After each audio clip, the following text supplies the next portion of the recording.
All right, welcome. So with chapter 2, we're going to divide it up into two parts.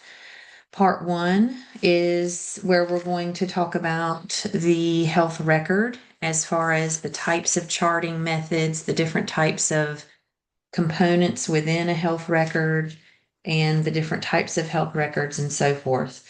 Part 2 is going to be anatomical directional terms. It's going to be body planes, orientation, that kind of thing. So we're going to begin.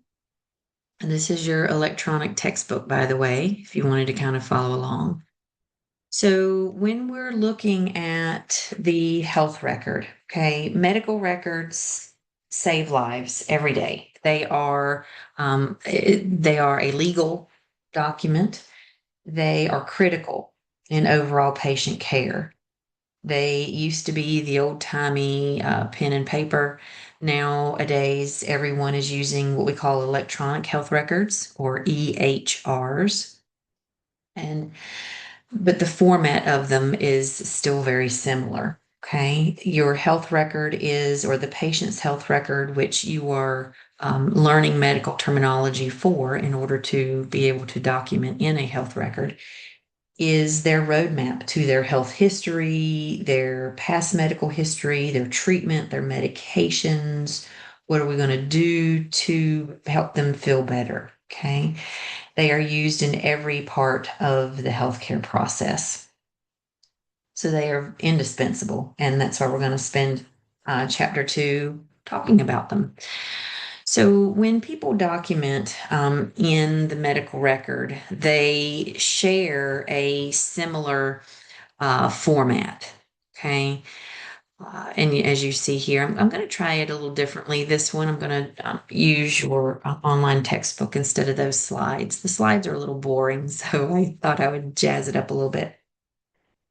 So there's usually a consistent pattern to how people document in the medical record.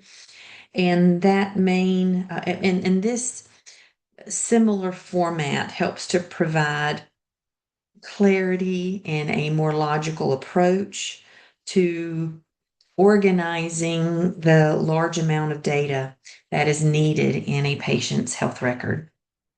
And so this first method is called the SOAP method, SOAP. Okay, you see the bars of soap here. It's a quick way of remembering it. And it is a way of organizing and collecting data and putting it into the different sections of a note and making it clear and organizational. Okay. The S stands for subjective. These are the things that the patient tells you. Oh, I have a headache today. How can you quantify a headache? Well, you can on a pain scale of 0 to 10. But this is usually subjective data that is in the patient's words. Okay, how long have they had the problem? The quality of the problem. It's things that you cannot duplicate, that you kind of just have to take the patient's word for it. O stands for objective. This is quantifiable and proven data. The A stands for assessment. Okay, what are we going to, or what is the patient's problem in essence? And then P, what is the plan? What are we going to do to help them? So let's go through each point here. There again, as I always state, please fill out your learning outcomes as you go along. Okay. Either on paper or in the textbook. They really help you. Actually, let's go through a couple here. This will be good. We'll kind of stop here and go through some. So, um, well, let's go back and actually go through some examples first before we do that.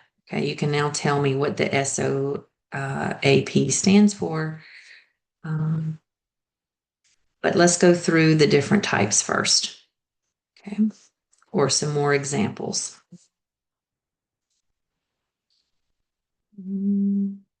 Where was that? Well, I guess that's it. So I'll go over some examples with you. I thought the textbook had a little bit more there. So with subjective, this is, oh, I've lost 10 pounds in the past month. Okay. You're going to have to take my word for that, right? You can't prove it because you don't know what my weight was last month. Or I quit smoking 2 years ago. All right. You didn't know me 2 years ago. So you don't know for sure if or when and if I did start smoking. So the S stands for subjective, the patient's um, history. Okay. Things that you cannot really prove. Actually, let's just go start going through a couple of examples and that'll help. Okay. So scheduling surgery, is that going to be subjective, objective, assessment, or plan? Okay. Surgery is a plan. So that's what we're going to do to help the patient. So that would be a plan. Number two here, the past medical history or family history of your patient. That is going to have to be subjective, right? We're taking their word that, oh, yes, my mother had Alzheimer's. Okay. Or, yeah, my sister has diabetes, whatever it is. Number three, A, diagnosis. Okay. That is going to be the assessment. What is wrong with the patient? Okay. Lab results. That's going to be objective. Those are concrete, objective measures, laboratory findings, x-ray studies, things that can be repeated, vital signs.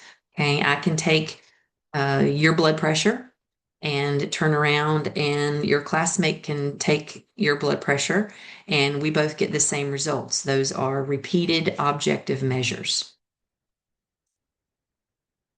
Number 11 here, a differential diagnosis. That's going to be under the A, under the assessment part of the SOAP note, because we're not quite sure what the diagnosis may be, but it may be this. Okay.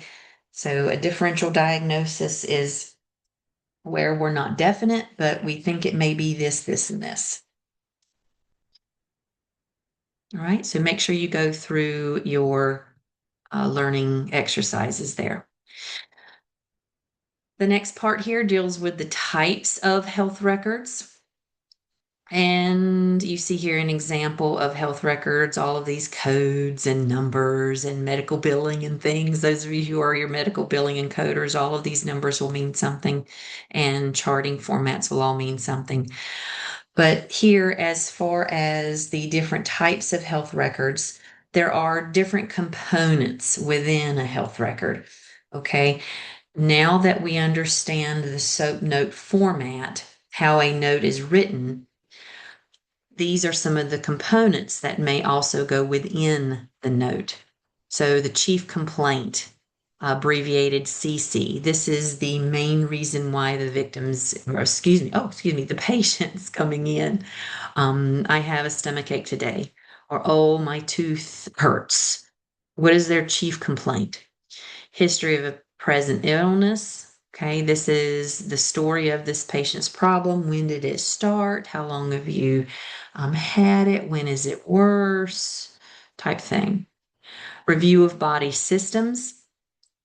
This is where the medical professional will go through each body system and discover anything that is not normal or is normal and can uh, cross those problems out type thing. Past medical history, PMH, other significant illnesses that may help the clinician in diagnosing, such as have they had a history of high blood pressure? Do they have asthma, diabetes type thing? Past surgical histories can be very important in a patient's medical health. Family history, extremely important, and social history. Okay. What are their social habits? Do they smoke? Do they vape? Do they drink? Are they sexually active? Are they, do they have food insecurity type things? All of these things that could help there again in the overall diagnosis. Here are some examples. okay, of SOAP notes in action. This is a typical SOAP note here on a health record. You see the subjective here. Mrs. Jones presents today to the office with a 5-day history of whatever it is.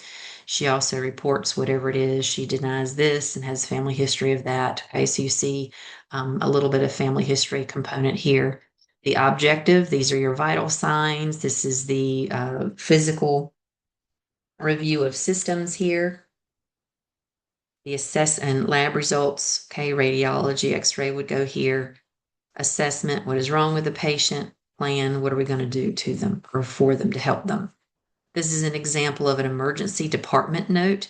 Notice that doesn't necessarily follow the SOAP note format, but it does have those same components that we talked about before. Their chief complaint, history of present illness, past medical history, surgical history, social history, all of that. All of these different components are very important. Here's your review of systems. Okay, cardiovascular system, respiratory system, digestive or abdomen area. Okay. Here's the assessment and then plan. What are we going to do? This is another example here of SOAP note. Subjective with the components, objective with the components, assessment and plan. When we are looking at the different types of notes, I believe this is on page 38 of your textbook here.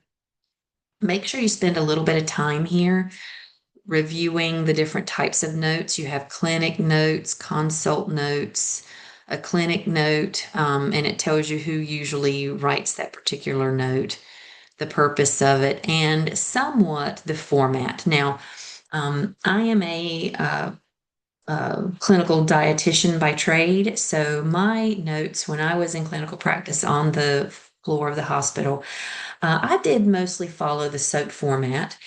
And when we transitioned to the electronic health record, it was already pre-formatted that way. So it made it pretty easy. But there again, this can be subjective, and it's at the leisure of the clinician. Most of the time, though, they will follow the SOAP note format. So clinical note, consult note, emergency department note, admission summary, discharge summary, operative report, daily hospital notes. This is where I was inpatient clinical dietitian for years, doing daily progress notes on patients, either in the hospital or long-term care. Radiology reports, pathology reports, and prescriptions, those kind of things. Notice how here with the prescription, that is simply the plan. Okay, they're not going to give detailed patient history there. They're just giving the plan as far as medications. So let's now look at the specific medical terms related to each section of the SOAP note. Okay, so as you recall, the subjective terms here, subjective section is uh, what the patient is telling you. Okay, their main reason for their health visit, the timing of the problem, any history that you can gather from the patient at this point. So, some terms that are part of that SOAP note subjective section: abrupt, acute, afebrile, chronic. Okay, this is another good example here of your online textbook. You can hear the word and follow along with the enunciation here. So exacerbation, okay, exacerbation, meaning it's getting worse, okay. Lethargic, meaning a decreased level of consciousness. Malaise, just generally not feeling well. Progressive, meaning getting worse or getting more and more each day. And then symptom. Okay. Your learning outcomes for this section. There again, make sure you go through them. So for this one here, indicate which syllable is emphasized when pronouncing. So progressive here, it's the aggressive here. Okay, so progressive, that would be what you would underline here. And then, of course, the matching and then translating these common terms here. So genetic, running in the family. And if you wanted to break it down into its word parts, tick here means pertaining to, and then gene, meaning your genes. So pertaining to your genes, running in your family. Abrupt, meaning all of a sudden. Malaise, not feeling well. See how these learning outcomes are so good to do as you go along. The next section here, the objective section of the medical chart. These are some terms that you will see here. Objective, this is the data collection section of the chart where the clinician um, uses their expertise to document how does the patient look, what are you hearing, what are you seeing, what are you smelling? What do the labs say? Okay, all of the extra data surrounding the patient during the physical exam and during that review of all body systems. So, is the person alert? Auscultation here, auscultation. This is to listen to body sounds with the stethoscope, when the clinician listens to breath sounds or bowel sounds. Auscultation, okay, to listen, to auscultate. Palpate is to feel, so palpation. And then percussion is to tap and to listen. Okay, so these are ways of assessing the body to gather data. They are going to auscultate the lungs to hear for rattles or crackles and lung sounds. They're going to palpate the neck for the lymph nodes of the neck. They may percuss the abdomen to determine any distension or swelling in the abdomen type thing. Okay, your learning outcomes related to the objective terms. Make sure you do those. The assessment section here. Remember, assessment, this is known as diagnosis. So, what is the problem? Now that you've gathered all the data, you know the history, you've seen the labs, you've looked at the patient, you've palpated them, you've percussed them, you've auscultated them. Now, what is the clinical assessment?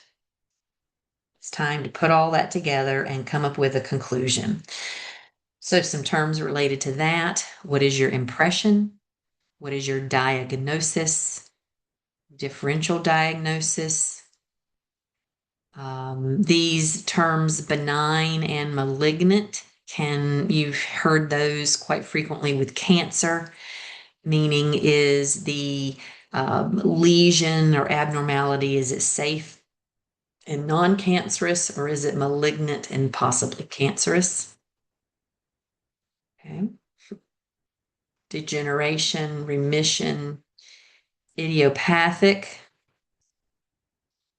no known specific cause, it's just happening, systemic, prognosis, cult, lesion, okay,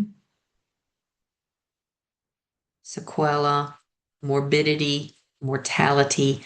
These two are look-alike, sound-alikes here, so make sure you understand the difference. Look at the word parts here. Morbo, okay, the word part morbo means sick, where mort with a T means death, okay, is different than morbidity. So make sure you understand those differences there. Okay, those word parts mean different things. And then, of course, etiology. the cause. What is the cause of the disease? All right. Your learning outcomes related to assessment. And then finally, what are we going to do? Okay, what is the plan? Once the assessment's been made, what are we going to do? What's the plan of moving forward based on what we know? Does the patient need medications to go home on? Does the patient need to be admitted to the hospital? Are we going to do labs and wait for further information? So it's the course of action. Some medical terms related to that: prophylaxis, preventative treatment, discharge, to send home. Okay, discharge is one that means two different things. It could mean to send the patient home, or it could mean fluid is coming out of something. Okay, so you can have nasal discharge, vaginal discharge, pustule discharge, some kind of fluid or exudate coming out of a body part. Disposition, observation. Palliative, this is a term that means treating the symptoms, but not the disease. Okay, you're not going to get rid of the issue, but we can treat the symptoms. So palliative care. Reassurance, sterile, meaning free of germs. Okay, supportive care. And then your learning outcomes related to that. We will pause here. We're going to, part 2 will be another video dealing with body planes and orientation. So kind of as a review for chapter 2, part 1, the different types of medical records, the SOAP note format, and the most common terms related to each section of that SOAP note format. Please email me if you have any questions or concerns.